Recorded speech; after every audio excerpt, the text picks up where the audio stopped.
আসসালামু আলাইকুম। কেমন আছেন সবাই? নিশ্চয়ই ভালো আছেন। আমিও আপনাদের দয়ায় অনেক ভালো আছি। আজ থাকছে আপনাদের জন্য গুরুত্বপূর্ণ আরও একটি আপডেট নিউজ। 2025-26 অর্থ বছরের প্রস্তাবিত বাজেটে সরকারি কর্মচারীদের জন্য বিশেষ সুবিধার পরিমাণ বৃদ্ধির প্রস্তাব করা হয়েছে।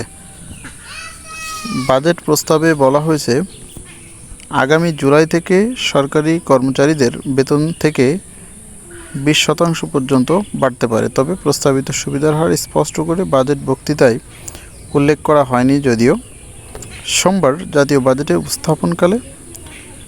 উপস্থাপনকালে এই ঘোষণা দেন অর্থ উপদেষ্টা ডক্টর সালেউদ্দিন আহমেদ।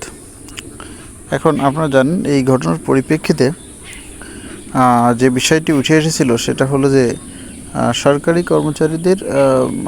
কর্মচারী এবং সরকারি যে কর্মকর্তা আছেন তাদের আসলে কত শতাংশ বেতন বৃদ্ধি পাবে সে বিষয়টি কিন্তু নিয়ে সবাই কিন্তু মোটামুটি খুব উদ্বিগ্ন ছিলেন যে আসলে কত শতাংশ বৃদ্ধি পাবে। তা ইতিমধ্যে আপনারা কিন্তু একটি বিষয় অবগত হয়েছেন যে 11 থেকে 20তম গ্রেডে যারা আছেন তাদের জন্য 15% এবং নবম থেকে প্রথমতম এই গ্রেডগুলোর জন্য 10% হারেও কিন্তু বেতন বৃদ্ধি পাবে, সে বিষয়টি কিন্তু চূড়ান্ত হয়েছে। তো আমাকে অনেকেই আসলে কমেন্ট করছিলেন যে স্যার, বেসরকারি যে শিক্ষক কর্মচারী আছে ওনারা আসলে বেতন বৃদ্ধি ওনাদের হবে কি না। তো এই বিষয়টি নিয়ে বিভিন্ন জায়গায় কথা বলে যে বিষয়টি আমি জানতে পেরেছি সে বিষয়টি আপনাদেরকে জানাবো। সেটা হলো যে আপনারা বলেছিলেন যে প্রজ্ঞাপনে কিন্তু সুস্পষ্টভাবে বেসরকারি শিক্ষক কর্মচারীদের বেতন বৃদ্ধি পাবে কিনা সে বিষয়টি কিন্তু উল্লেখ করা নাই।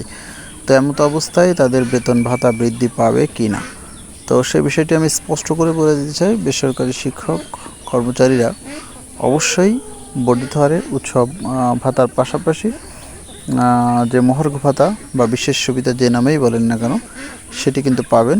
ইতিমধ্যে কিন্তু 25% বেতন বৃদ্ধি অর্থাৎ উৎসব ভাতা বৃদ্ধি পেয়েছে। আপনারা শিওর থাকেন মহার্ঘ ভাতা জুলাইয়ের বেতনটা আগস্ট মাসে কিন্তু আপনারা অবশ্যই পাবেন। তো এই ছিল এখনকার মতো আপডেট তথ্য।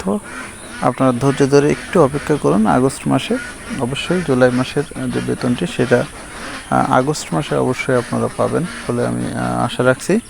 ধন্যবাদ সকলকে। আসসালামু আলাইকুম।